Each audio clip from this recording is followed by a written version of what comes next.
There are fresh calls this morning. This is a brilliantly important story for full and fair compensation to be paid to the victims of the infected blood scandal. Well, for decades, victims and their bereaved families have been seeking justice. In the 1970s and 80s, over 1,200 people were infected with HIV during treatment for the blood condition haemophilia.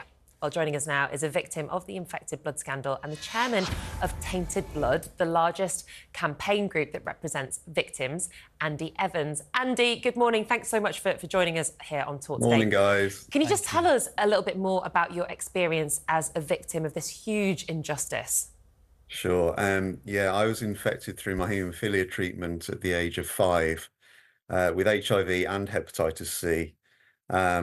And I went on to develop AIDS at the age of 16. Now, my parents weren't told about my infection until I was 10, and they didn't tell me. They were trying to protect me, I think, until the age of 13, when my blood results started to show that the virus had had an impact on my immune system, and I'd had to start antiretroviral treatment, which at the time was just AZT, which was an awful drug and made a lot of people ill. They were giving it in extremely high doses.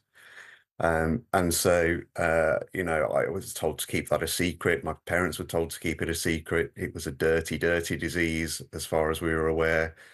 We know of people that have received terrible, terrible effects of stigma, such as having their houses painted with AIDS family and having to leave their properties and move to somewhere else where they weren't known just because of a member of their family having been exposed to this through their haemophilia treatment.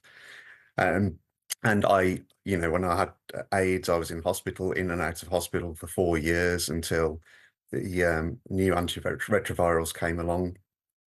But during that time, my parents were told, this infection is going to be his last, prepare yourselves. Somehow I managed to make it through, but those formative years were lost. So I came out into a world of, where everybody had passed me by, really. I was still a 16-year-old child at 20. I didn't know what to do with my life. My mental health was shot. And so having met other people who had gone through similar things and hearing their stories, I thought it must be time to do something about this.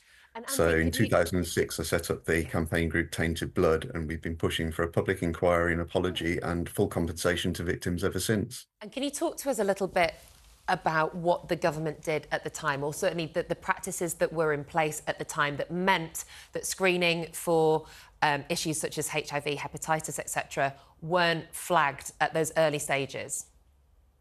Well, the thing is, they were flagged. The warnings were sent from various officials, both in the United States and in this country, to say that the blood that was being collected, a little bit of history, the blood that was being transformed into factor VIII was in short supply in this country. We weren't self-sufficient.